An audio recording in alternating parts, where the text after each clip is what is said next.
Influx and Correspondence.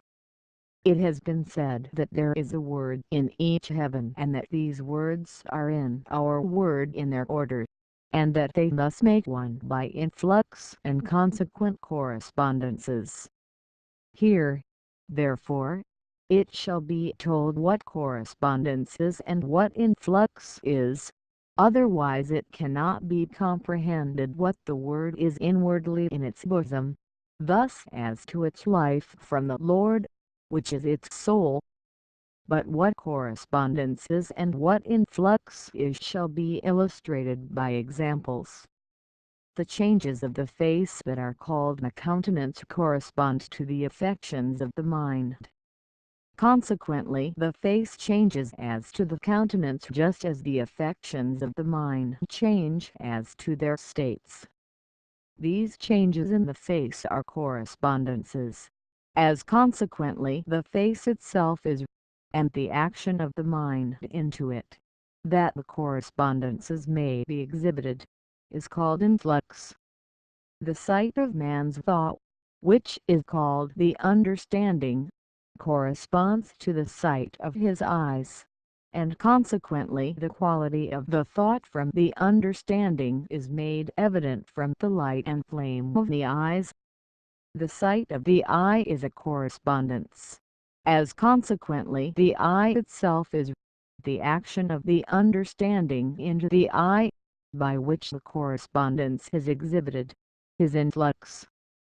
The active thought, which belongs to the understanding, corresponds to speech, which belongs to the mouth.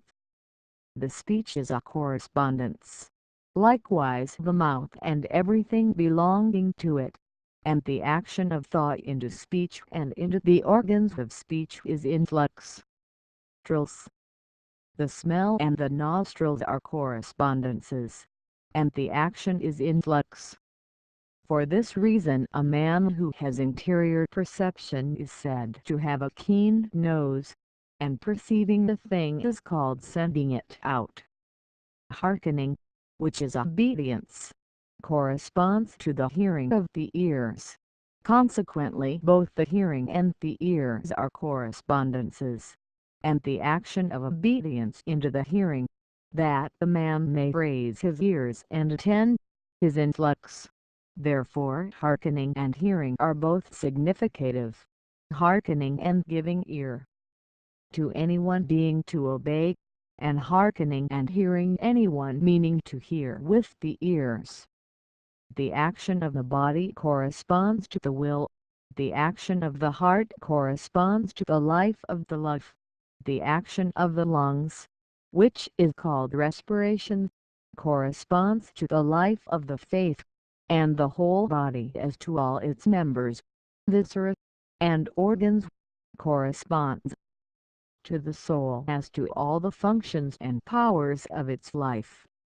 From these few examples it can be seen what correspondence is and what influx is, and that when the spiritual, which belongs to the life of man's understanding and will, flows into the acts which belong to his body, it exhibits itself in a natural effigy, and there is correspondence. Also that thus the spiritual and the natural act as one by correspondences, like interior and exterior, more like prior and posterior, more like the affecting cause and the effect, more like the principal cause which belongs to man's thought and will, and the instrumental cause which belongs to his speech and action. There is such a correspondence of natural things and spiritual not only in each and everything of man, but also in each and everything of the world, and the correspondences are produced by an influx of the spiritual world and all things of it into the natural world, and all things of it. From all this it can be seen in some measure how our word, as to the sense of the letter, which is natural, makes one by influx and correspondences with the words in the heavens, the senses of which are spiritual. What the word is as to influx and correspondences can now be illustrated. It is said in John, "He hath blinded their eyes and hardened their heart, lest they should see with their eyes and understand with their heart, and should turn themselves and I should heal them." John 12:40. The eyes that are blinded signify the understanding of truth and the belief in it.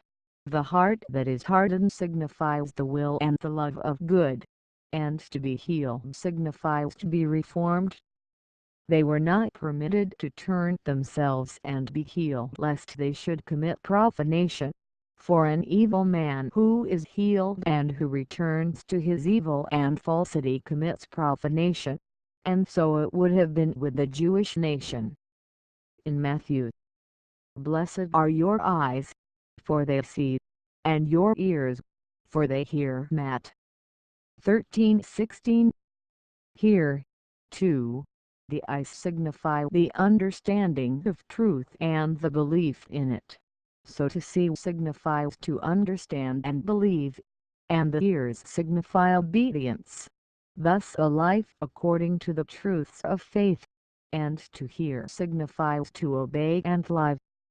For no one is blessed because he sees and hears, but because he understands, believes, obeys, and lives. In the same, the lamp of the body is the eye. If the eye be sound, the whole body is lucid. If the eye be evil, the whole body is darkened. If, therefore, the light lumen be darkness, how great is the darkness. Matt 6:22, 23. Here, again, the eye signifies the understanding of truth and the belief in it, which is called a lamp from the light of truth that man has from understanding and belief. And because a man becomes wise from understanding and believing in truth, it is said, "If the eye be sound, the whole body is lucid." The body means the man, and to be lucid means to be used. But it is the reverse with the evil eye, that is, understanding and believing in falsity. Darkness means falsities. If the light lumen be darkness signifies if the truth be false or falsified, and because truth falsified is worse than any other falsity, it is said, "If the light lumen be darkness, how great is the darkness." These few examples make clear what correspondence is and what influx is, namely, that the eye is a correspondence of the understanding and faith, the heart a correspondence of the will and love, the ears a correspondence of obedience, the lamp and light lumen correspondences of truth, add darkness a correspondence of falsity, and so on. And as the one is spiritual and the other natural, and the spiritual acts into the natural and forms it to an image of itself that it may appear before the eyes or before the world, therefore that action is influx. Such is the word in each and every particular. The spiritual by influx presents what is correspondent to itself in the natural, in order that the end may become a cause, and the cause become an effect, and thus the end through the cause may present itself in the effect as visible and sensible. This trine, namely, end, cause, and effect, is given from creation every heaven. The end is the good of love, the cause is truth from that good, and the effect is used. That which produces is love, and the product therefrom is of love from good by means of truth. The final products, which are in our world, are various, as numerous as the objects are in its three kingdoms of nature, animal, vegetable, and mineral. All products are correspondences. As this trine, namely, end, cause, and effect, exists in each heaven, There must be in each heaven products that are correspondences, and which in form and aspect are like the objects in the three kingdoms of our earth, from which it is clear that each heaven is like our earth in external appearance, differing only in excellence and beauty according to degrees.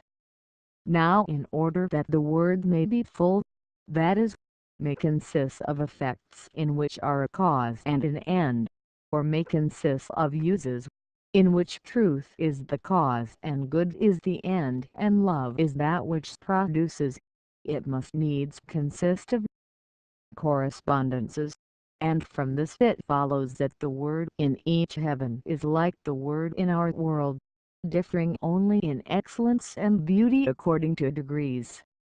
What this difference is shall be told elsewhere. Next, I will post an article that says, the three senses in the word thank you.